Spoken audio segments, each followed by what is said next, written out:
Good morning, आप सबका स्वागत है हमारे यूट्यूब चैनल स्कूल ऑफ परीक्षा में। और आज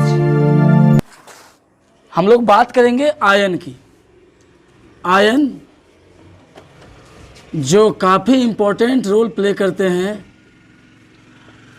बंधनों में। आयनिक यौगिक और सह संयोजक यौगिक के निर्माण में आयनों का बहुत बड़ा योगदान होता है।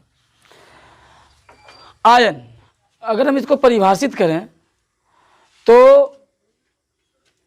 जो तत्व इलेक्ट्रॉनों को त्यागते हैं वो होते हैं धन आयन। आयन दो प्रकार के होते हैं, एक होते हैं इलेक्ट्रॉनों को त्यागने वाले धातु, वो होते हैं धन आयन, पॉजिटिव आयन्स। और दूसरा होता है जो इलेक्ट्रॉनों को ग्रहण करते हैं अधातु, वो होते हैं ऋण आयन, निगेटिव आयन।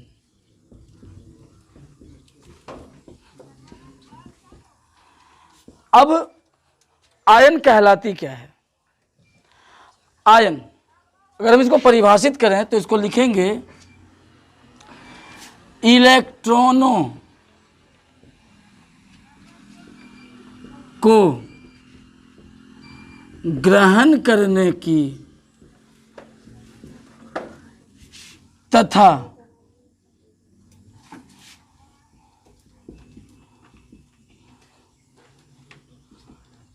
त्यागने की प्रक्रिया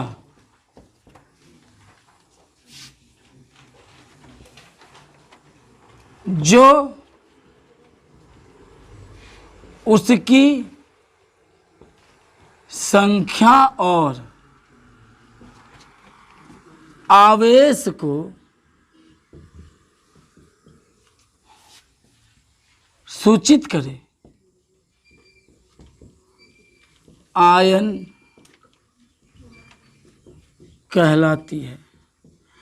हम इसको ऐसे भी लिख सकते हैं कि कोई भी तत्व जब इलेक्ट्रॉनों को ग्रहण करता है या उसको त्यागता है तो उसके साथ जो आवेश होती है, अगर हम संख्या नहीं भी लिखें, आवश्यक नहीं कि ये लिखें, अगर ये नहीं भी लिखते हैं तो हम ऐसा भी लिख सकते हैं कि कोई भी तत्व जो इलेक्ट्रॉनों को ग्रहण करता है, अच्छा जो इलेक्ट्रॉनों को ग्रहण करेगा वो किस चार्ज में जाएगा, पॉजिटिव की निगेटिव? ऋण आयन निगेटिव।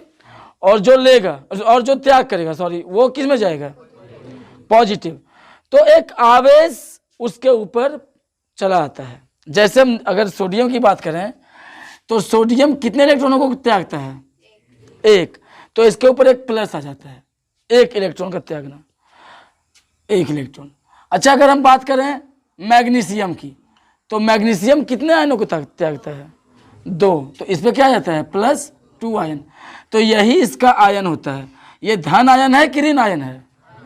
धन आयन, क्योंकि ये किसमें है? और अगर ये निगेटिव होता, जैसे क्लोरीन, क्लोरीन कितने आयनों को लेता है? एक आयन को लेता है ना। किसके जैसा बनने के लिए? ऑर्गन के जैसा। उसी तरह ऑक्सीजन ये कितने इलेक्ट्रॉनों को लेता है? तो ये हो गया कौन सा आयन? ऋण आयन। और ये कौन सा आयन? यानी यहाँ पे एक चीज स्पष्ट हो गया कि धातु जो होते हैं, धातु वो कैसे आयन होते हैं? धन आयन। और अधातु ऋण आयन। मतलब अधातु क्या करते हैं? आयनों को, ये इलेक्ट्रॉनों को लेते हैं, इसलिए वो क्या हो गए? ऋण आयन।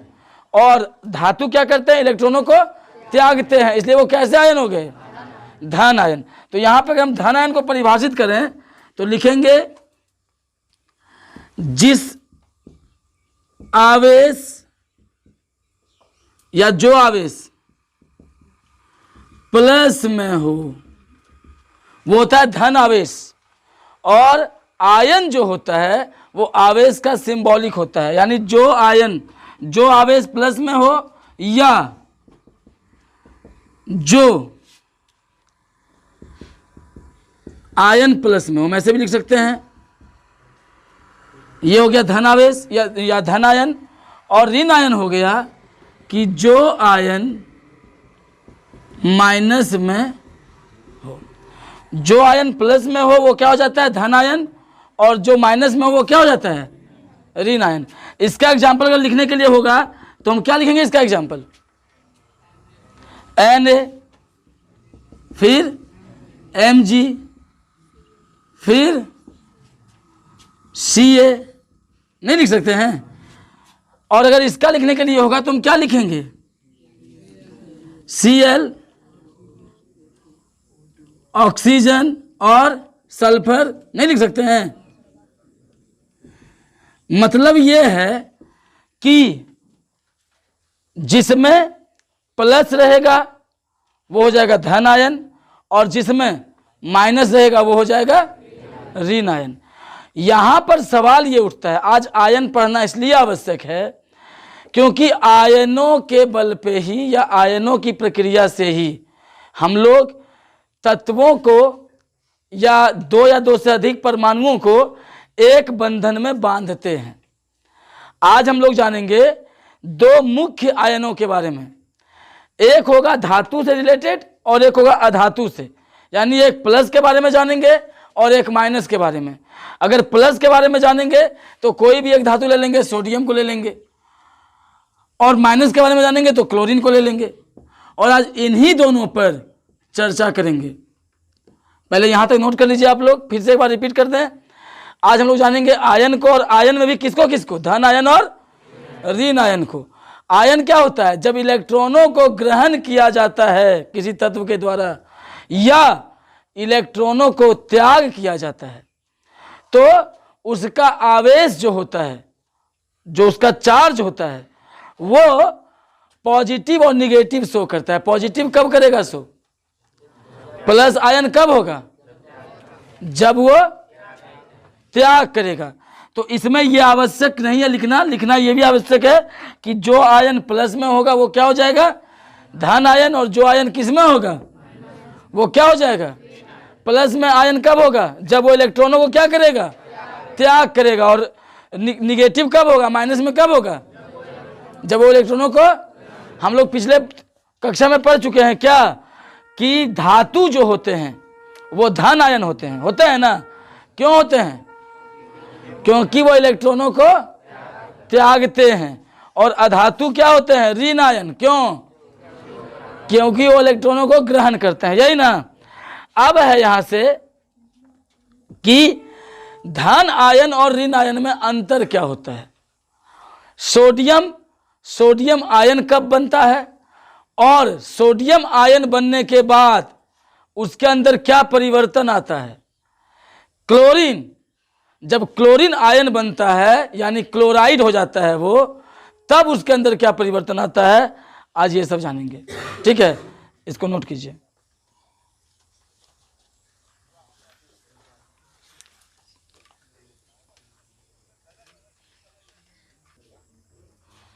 हम आयनों का एक परिभाषा और लिख सकते हैं, एक छोटा सा परिभाषा आयन का। धनाविष्ट और ऋणाविष्ट परमाणु। धनाविष्ट कौन होता है, जो धनावेशित होता है, और धनावेशित कौन होगा, धातु जो प्लस में होगा। तो इसको लिख सकते हैं धनाविष्ट तथा ऋणाविष्ट परमाणु आयन कहलाते हैं। मतलब ये हुआ कि जो परमाणु प्लस में होता है और जो माइनस में होता है, ये दोनों क्या कहलाता है, हमारा आयन। अब है क्या कि एक एक आयनों का हम एग्जाम्पल लेते हैं।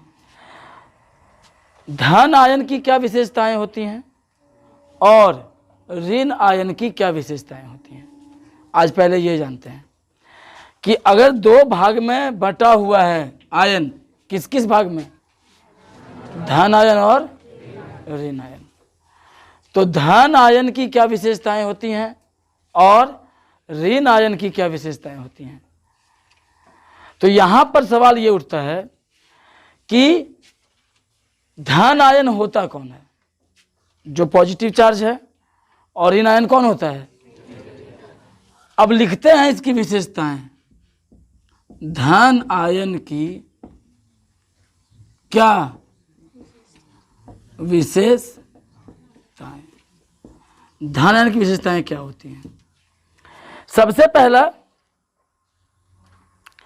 धन आयन में अपने मूल परमाणु से एक इलेक्ट्रॉन कम होता है। हम एग्जाम्पल कर लेंगे सोडियम तथा क्लोरीन, इन दोनों पे ही आज चर्चा करेंगे। सोडियम और क्लोरीन में धन आयन किस पे है? सोडियम पर। और ऋण आयन किस पे रहेगा? अगर सोडियम पर धन आयन यानी प्लस आएगा तो फिर ये सोडियम नहीं कहलाएगा, हो जाएगा ये सोडियम आयन।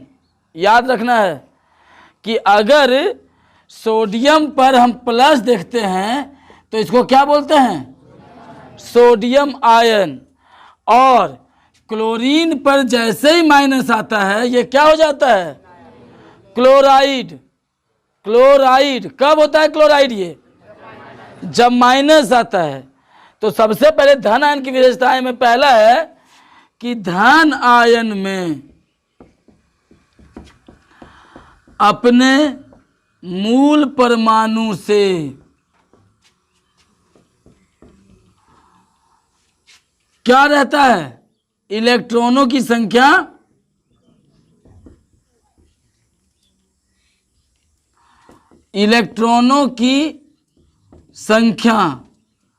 कम होती है। कैसे होती है ये जानिए। एग्जाम्पल कि धन आयन में अपने मूल परमाणु से इलेक्ट्रॉन की संख्या कम कैसे हो जाती है?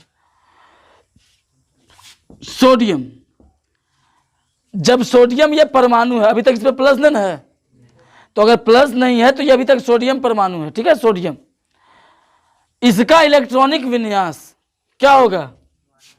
2 8 1। अच्छा, सोडियम आयन कब बनेगा? जब ये अपने सबसे बाह्यतम कक्षा के इलेक्ट्रॉनों को त्याग देगा, तभी ना। तो जैसे ही ये एक इलेक्ट्रॉन को यहां से त्यागेगा, अब ये चला जाएगा किस में? प्लस में। और अब जो इसका इलेक्ट्रॉनिक विन्यास होगा वो क्या होगा? 2 और पहले ये सोडियम था, सोडियम परमाणु, तो इसके पास कितना इलेक्ट्रॉन था? अब जैसे ही एक इलेक्ट्रॉन को ये त्यागा किसी दूसरे को, अब इसके पास कितना इलेक्ट्रॉन हो गया? 10। और ये किस में चला गया? प्लस में। सोडियम आयन तो सोडियम से ये बन गया, लेकिन जो मूल परमाणु में इलेक्ट्रॉन था टोटल कितना था? वो सोडियम आयन बनने के बाद कितना हो गया? तो ये जो पहला हमारा है इसका विशेषता कि धन आयन में अपने मूल परमाणु से इलेक्ट्रॉनों की संख्या कम होती है। ये सही है कि गलत है? सही है ना? इलेक्ट्रॉनों की संख्या कम है कि नहीं है? है। अब इसका दूसरा, जो इसका दूसरा विशेषता होगा वो है कि धन आयन पर धन आवेश रहता है। धन आयन पर धन आवेश, धन आयन पर क्या रहता है? धन आवेश रहता है।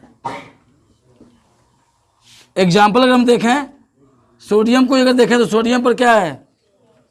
प्लस। धन आयन था ये। क्यों था धन आयन? क्योंकि इलेक्ट्रॉन को त्यागा था, और जब ये प्लस में आ गया तो ये कौन सा आवेश हो गया? धन आवेश, ठीक है। अगर ये माइनस में होता तो कैसे आवेश में रहता? ये ऋण आवेश, ठीक है। तब ये हो गया धन आवेश। अब तीसरा है किसी परमाणु के धन आयन में परिवर्तित हो जाने के बाद भी उसकी परमाणु संख्या अपरिवर्तित होती है। इसका बोलने का मतलब ये हुआ, परिभाषा बाद में लिखेंगे, पहले इसको समझ लीजिए आप लोग भैया और दीदी, आप लोग भी दीदी, पहले इसको समझिए कि अगर ये सोडियम है, कितना है इसका परमाणु संख्या? जब ये सोडियम आयन बनेगा तो क्या इसका परमाणु संख्या 10 हो जाएगा? परमाणु संख्या बदलता है कभी? बदलता क्या है? इलेक्ट्रॉनों की संख्या, यही ना बदलता है। तो परमाणु संख्या क्या रह जाएगा हमेशा? 11। यानी वो परमाणु चाहे धन आयन में बदले चाहे ऋण आयन में बदले, परमाणु संख्या हमेशा क्या रहती है? अपरिवर्तित। अपरिवर्तित यानी वो बदलता ही नहीं है, बदलता है उसका इलेक्ट्रॉन का संख्या। बात समझ में आ रहा है? तो क्या प्रोटॉन का संख्या भी बदल जाता है? नहीं, प्रोटॉन का संख्या कभी बदलेगा? कभी बदलेगा? अच्छा, अब एक सवाल ये उठता है कि कोई भी तत्व जब अपने इलेक्ट्रॉनों को त्यागता है, एक बहुत इंपॉर्टेंट सवाल यहां पूछ रहे हैं, कोई भी तत्व जब अपने इलेक्ट्रॉनों को त्यागता है तो वो प्लस में क्यों आ जाता है? यही बात को जोर से बोलो ताकि जनता भी सुने। क्योंकि अगर वो एक इलेक्ट्रॉन देता है तो उसके पास प्रोटॉन की संख्या ज़्यादा हो जाती है, इसलिए उसका प्लस नहीं होता शायद। इसका बोलने का मतलब ये है कि अगर सोडियम है, इसका परमाणु संख्या क्या है? इलेक्ट्रॉन संख्या क्या है? और प्रोटॉन भी कितना है इसके पास? 11, यही ना। लेकिन जब ये सोडियम प्लस में आएगा तो ये प्लस में कब जाएगा? इलेक्ट्रॉन को त्याग करके कि प्रोटॉन को त्याग करके? तो जब ये इलेक्ट्रॉन को त्यागेगा प्लस में जाने के लिए तो इसके पास इलेक्ट्रॉन कितना बच गया? लेकिन क्या प्रोटॉन भी बदल गया? प्रोटॉन कितना रह गया? इलेक्ट्रॉन किस में रहता है? माइनस में। और प्रोटॉन किस में रहता है? इसके पास माइनस ज्यादा है कि प्लस ज्यादा है? और जो चीज ज्यादा रहेगा ये उसी रूप में जाएगा ना, तो ज्यादा क्या है इसके पास? प्लस। इसलिए सोडियम किस में चला गया? अब अगर हम क्लोरीन की बात करें तो ये माइनस में क्यों जाता है? क्लोरीन का परमाणु संख्या क्या है? 17। इलेक्ट्रॉन कितना है इसके पास? प्रोटॉन भी कितना है इसके पास? क्लोरीन को अगर क्लोराइड बनना है तो इसको इलेक्ट्रॉन चाहिए ना? कितना चाहिए? 1 चाहिए। तो अब इसके पास कितना इलेक्ट्रॉन हो जाएगा? 18 इलेक्ट्रॉन हो गया इसके पास 18। और प्रोटॉन कितना है इसके पास? तो इसके पास ज्यादा माइनस है कि ज्यादा प्लस है? तो जब ज्यादा माइनस है तो ये किस में जाएगा? समझ में आया बात? क्यों होता है प्लस और माइनस? कि जब ये अपने इलेक्ट्रॉनों को त्यागता है तो इसके पास इलेक्ट्रॉन की संख्या क्या होती है? कम। प्रोटॉन तो उतना ही रह जाता है, यानी प्लस बढ़ जाता है इसके पास। और जब इसके पास जो माइनस में होता है, इसके पास क्या होता है? इलेक्ट्रॉन का संख्या बढ़ जाता है, प्लस तो कम ही रहेगा। समझ में आ रहा है ना बात? तो जब इसके पास माइनस बढ़ेगा तो ये किस में चला जाएगा? और जब इसके पास प्लस बढ़ेगा तो ये किस में चला जाएगा? समझ में आया? इलेक्ट्रॉन त्यागने पर वो प्लस में होता है और लेने पर वो किस में चला जाता है? माइनस में। तो ये तो था एक्सटर्नल क्वेश्चन, लेकिन था बहुत इंपॉर्टेंट कि वो प्लस और माइनस में क्यों होता है। समझ में आ गया ना ये चीज? अगले टेस्ट में ये सारा क्वेश्चन रखेंगे। अब इसके बाद है इसका तीसरा जो लिखवाए थे, क्या? परमाणु के धन आयन में बदल जाने पर भी उसकी परमाणु संख्या क्या रहती है? अपरिवर्तित रहती है। क्यों रहती है? समझ में आ गया ना? क्योंकि बदलता है सिर्फ इलेक्ट्रॉन की संख्या, यही ना, परमाणु संख्या नहीं बदलता है। इसका चौथा था धन आयन का इलेक्ट्रॉनिक विन्यास धन आयन का इलेक्ट्रॉनिक विन्यास उसके निकटतम अक्रिय गैस के जैसा होता है।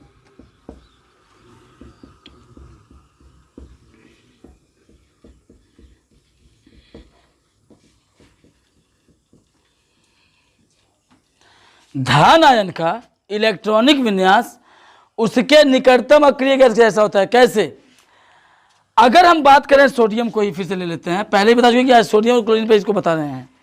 अगर हम सोडियम को ले लें तो सोडियम जब प्लस में होता है, ये प्लस में कब आता है फिर से बताओ एक बार? जब इलेक्ट्रॉन को ये त्यागता है। तो अब इसके पास कितना इलेक्ट्रॉन हो गया? 10 इलेक्ट्रॉन हुआ सोडियम आयन का, सोडियम का नहीं। सोडियम का रहता है हमेशा कितना इलेक्ट्रॉन? 11। लेकिन जब ये आता है आयन में तो इसके बाद कितना हो जाता है? 10। आयन में ये, धन आयन में ये कब आता है? इलेक्ट्रॉन को त्याग करके। अब इसका इलेक्ट्रॉनिक विन्यास अगर हम देखें तो क्या होगा? 2 और 8। इसका सबसे नजदीक का जो अक्रिय गैस था वो क्या था? नियॉन। तो नियॉन का भी, नियॉन के पास भी कितना इलेक्ट्रॉन है? तो इसका जो अब इलेक्ट्रॉनिक विन्यास होगा वो भी क्या होगा? 2 8। अगर ये सोडियम परमाणु होता तो इसके पास कितना इलेक्ट्रॉन था? यानी इसका इलेक्ट्रॉनिक विन्यास क्या होता? 2 8 1। लेकिन जब ये प्लस में आया तो इलेक्ट्रॉन को त्याग के आया ना, तो अब इलेक्ट्रॉन कितना रह गया इसके पास? तो ये तो ये त्याग चुका है। दोनों का इलेक्ट्रॉनिक विन्यास एक जैसा है कि नहीं?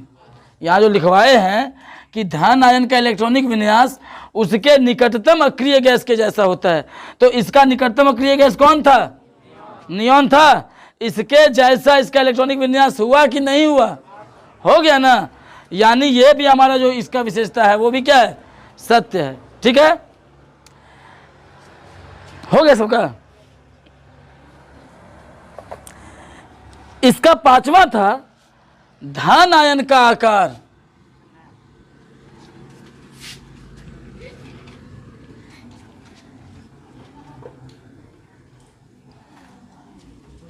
धन आयन का आकार उसके मूल परमाणु के आकार से छोटा होता है। धन आयन का आकार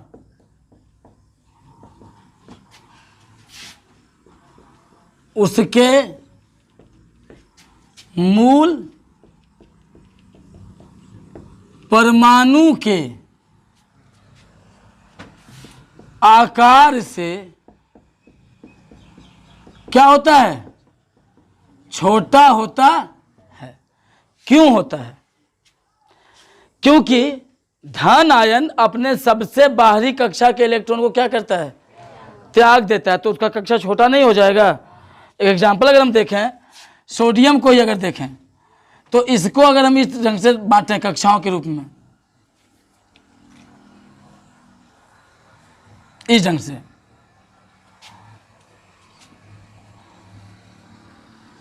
इसके सबसे बाहरी कक्षा में कितना इलेक्ट्रॉन?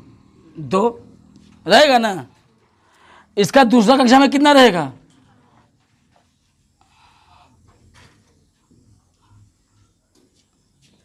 सबसे अंदर कक्षा में, पहला कक्षा में 2 इलेक्ट्रॉन, दूसरा में कितना? 8। 1 2 3 4 5 6 7 8। और सबसे बाहरी कक्षा में कितना इलेक्ट्रॉन का रहेगा? 1 सोडियम का। ठीक है, लेकिन जब ये सोडियम आयन बन जाएगा, जब ये सोडियम आयन बन जाएगा तो ये आयन बनेगा 1 इलेक्ट्रॉन को त्याग करके ना। अब इसके पास कितना रहा? 10। पहले में कितना रखेगा? ये 2। बाकी जो सबसे बाहरी बचेगा उसमें कितना? किसका आकार बड़ा है? परमाणु का कि आयन का? इसलिए यहां पे क्या लिखे हैं कि धन आयन का आकार उसके मूल परमाणु के आकार से क्या होता है? हुआ है छोटा कि नहीं हुआ है? क्यों हुआ? क्योंकि अपना इलेक्ट्रॉन को क्या किया? त्याग दिया। तो इसका कक्षा क्या हो गया? छोटा। आ रहा है समझ में? ठीक है, इतना नोट कर लो। धातु परमाणु से क्या बनते हैं? धन आयन। क्योंकि धातु क्या करता है? इलेक्ट्रॉनों को त्याग करता है। नहीं करता है? करता है कि नहीं करता है? तो इसका छठा जो है विशेषता, धातु परमाणु से क्या बनते हैं? धन आयन बनते हैं। एग्जाम्पल में क्या क्या? Na plus, K plus, Mg plus, यही सब ना, क्योंकि ये सब इलेक्ट्रॉनों को क्या करते हैं? त्याग करते हैं। प्यार न त्याग। इलेक्ट्रॉनों से प्यार नहीं करते हैं। अभी देखो राज का चक्कर चल रहा है अभी जहाँ तक। क्या राज? हाँ, अभी पूरा पुदीना रोप दिया है घर पर, बोला बेचने जाएंगे इधर इटोला, और साथ देगा उसका रविया। ए रविया, अब है ऋण आयन। ऋण आयन की विशेषताएं।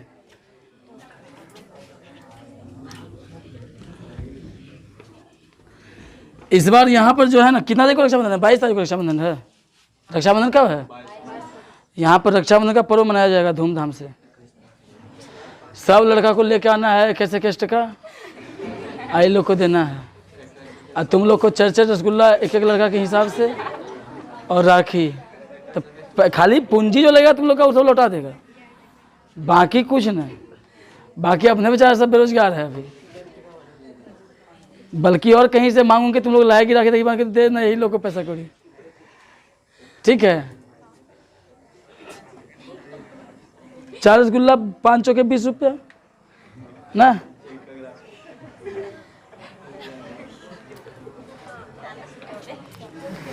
अब है ऋण आयन की विशेषताएं।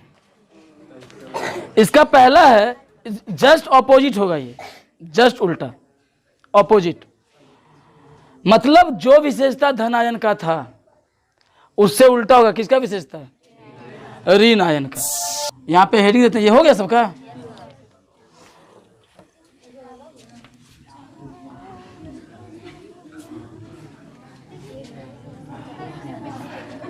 चलो ध्यान दो, जो विशेषता था किसका? ऋण आयन का, उसका धन आयन का, उसका जस्ट उल्टा किसका विशेषता होगा?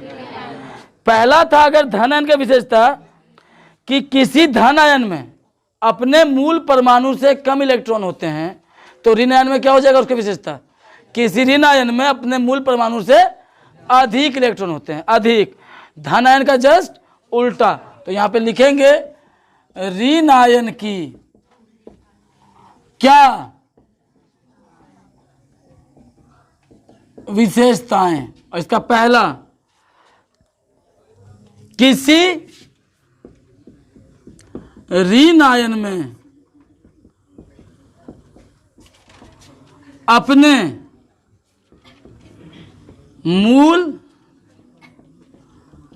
परमाणु से क्या होते हैं? अधिक इलेक्ट्रॉन होते हैं। कैसे? अगर हम एग्जाम्पल की बात करें, क्लोरीन। क्लोरीन के पास टोटल कितना इलेक्ट्रॉन है? लेकिन जब ये क्लोराइड बनता है, और ये क्लोराइड कब बनेगा? जब ये एक इलेक्ट्रॉन लेगा, यानी अब इसके पास जब ये माइनस में जाएगा तो कितना इलेक्ट्रॉन हो जाएगा इसके पास? 18 नहीं हो जाएगा। ये एक इलेक्ट्रॉन लेगा तभी ना माइनस में जाएगा, कि ऐसे ही माइनस में चला जाएगा? ये सिंबल बहुत मायने रखता है दोस्त, क्योंकि अगर कोई चिन्ह नहीं है तो ये उदासीन है। परमाणु हमेशा उदासीन होता है, क्योंकि जितना उसके पास इलेक्ट्रॉन होता है उतना ही क्या होता है उसके पास। लेकिन जब वो प्लस या माइनस के सिंबल में जाता है तो इसका मतलब साफ हो गया कि या तो वो इलेक्ट्रॉन को त्याग दिया है या इलेक्ट्रॉन को ग्रहण कर लिया है। ये क्या किया है? ग्रहण किया कि त्यागा? ग्रहण किया। तो इसके पास कितना हो गया? इसके पास पहले कितना था? तो इलेक्ट्रॉन ज्यादा है कि कम है?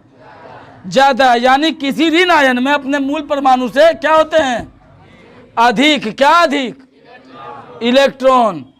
अगला, उसके बाद इसका उल्टा था, धन आयन पर धन आवेश होता है, तो ऋण आयन पर क्या रहेगा? ऋण आवेश। यहां लिखेंगे ऋण आयन पर क्या रहता है? ऋण आवेश रहता है। कैसे? क्लोरीन पर क्या है? ऋण आवेश है। ऋण आवेश का मतलब माइनस ना। ओ पर क्या है? ऋण आवेश है कि नहीं है? तो ये सारा ऋण आवेश क्यों है? ऋण आवेशित क्योंकि ये इलेक्ट्रॉन को ग्रहण करता है। क्या हमको तो रक्षाबंधन के नाम पर राज बड़ा चिंतित हो गया है कि सबको 21-21 रुपया, समझा राज? हाँ, तुमको ना पता है?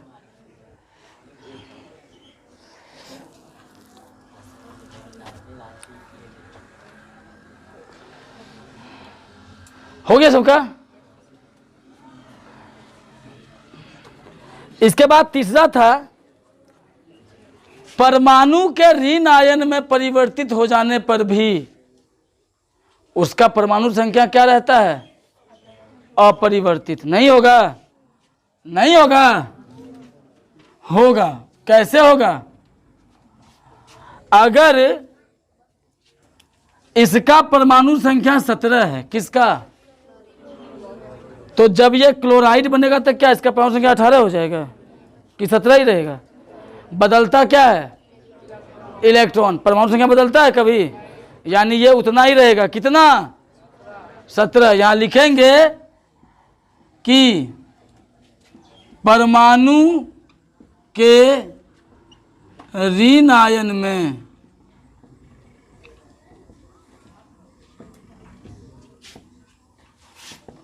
परिवर्तित हो जाने पर भी उसका परमाणु संख्या क्या रहता है दोस्त? अपरिवर्तित रहता है। मतलब वो नहीं बदलेगा, बदलेगा सिर्फ इलेक्ट्रॉन। यहां तक समझ में आ रहा है अच्छा से? इसके बाद डी, चौथा, ऋण आयन का भी जो इलेक्ट्रॉनिक विन्यास होता है वो उसके सबसे निकटतम अक्रिय गैस के जैसा होता है। कैसे होता है? अच्छा, अगर ये क्लोरीन माइनस में चला गया, यानी क्लोराइड जब ये बन गया, तो इसके पास कितना इलेक्ट्रॉन हो गया? इसका जो इलेक्ट्रॉनिक विन्यास होगा वो क्या होगा? पहले में, फिर और इसके सबसे निकटतम अक्रिय गैस का नाम क्या है? ऑर्गन। ऑर्गन के पास भी कितना इलेक्ट्रॉन? तो इसका भी जो इलेक्ट्रॉनिक विन्यास होगा वो क्या होगा? 2, 8। क्या ये जो आयन है, ऋण आयन, ये अपने सबसे निकटतम अक्रिय गैस के जैसा इलेक्ट्रॉनिक विन्यास नहीं बनाया है? बनाया कि नहीं बनाया? यानी यहां पे लिखेंगे कि ऋण आयन का इलेक्ट्रॉनिक विन्यास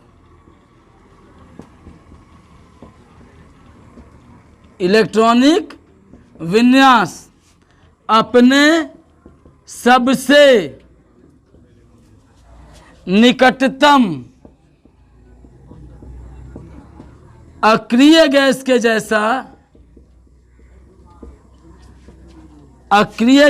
जैसा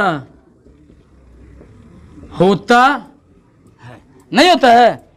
कोई भी ऋण आयन, उसका जो इलेक्ट्रॉनिक विन्यास है, क्या अपाची काय गप कर रहा है? पेट्रोल डाल के चला देंगे, समझा? कैमरा घुमा के दिखा दें सबको अपाची कौन है। कुछ छात्र का नाम अपाची है, हीरो होंडा है, मारुति सुजुकी भी है वहां बैठल। अब सब स्टार्ट होने की तैयारी में है, बस वही डीजल इंजन का कमी है ये लोग को। इंजन में जहाँ तेल डालेंगे बस उड़ना शुरू, और डंडा वहीं है 4-5 को। समझ रहा है इसको? क्या समझा? ऋण आयन का जो इलेक्ट्रॉनिक विन्यास होता है वो अपने सबसे निकटतम अक्रिय गैस कैसा होता है। हुआ कि नहीं हुआ दोस्त? इसके बाद था ऋण आयन का आकार उसके मूल परमाणु के आकार से क्या होता है, छोटा कि बड़ा। धन आयन का आकार मूल परमाणु के आकार से छोटा होता है, ऋण आयन का, क्योंकि इलेक्ट्रॉनों की संख्या बढ़ जाती है तो सेल बढ़ेगा कि नहीं बढ़ेगा, कक्षा बढ़ेगा ना। इसका मतलब साफ है क्या कि ऋण आयन का आकार उसके मूल परमाणु के आकार से क्या होता है, बड़ा, और धन आयन का आकार क्या होता है, छोटा। यहां लिखेंगे ऋण आयन का आकार उसके मूल परमाणु के आकार से क्या होता है, बड़ा होता है, नहीं होता है। और लास्ट, अधातु परमाणु से ऋण आयन बनते हैं, यही ना। ऋण आयन किससे बनता है, धातु की अधातु, अधातु से ना। तो यहां लिखेंगे अधातु परमाणु से क्या बनते हैं, ऋण आयन बनते हैं। अच्छा, ऐसा क्यों, ये धातु से क्यों नहीं बना, क्योंकि धातु इलेक्ट्रॉनों को त्यागते हैं और धातु क्या करते हैं, तो जो ग्रहण करेगा वही ना माइनस में जाएगा। इसलिए ऋण आयन किससे बनता है, अधातु परमाणु से। तो दोस्तों, पूरी उम्मीद है कि आज का जो हमारा ये टॉपिक था धन आयन और ऋण आयन में अंतर, वो आप सबको बेहद पसंद आया होगा। और इसी तरह से आप हमसे जुड़े रहिए, हमारे चैनल को सब्सक्राइब कीजिए, शेयर कीजिए। विशेष कल के टॉपिक मिलते हैं, धन्यवाद। ये सब कर दो। कर लो सेव।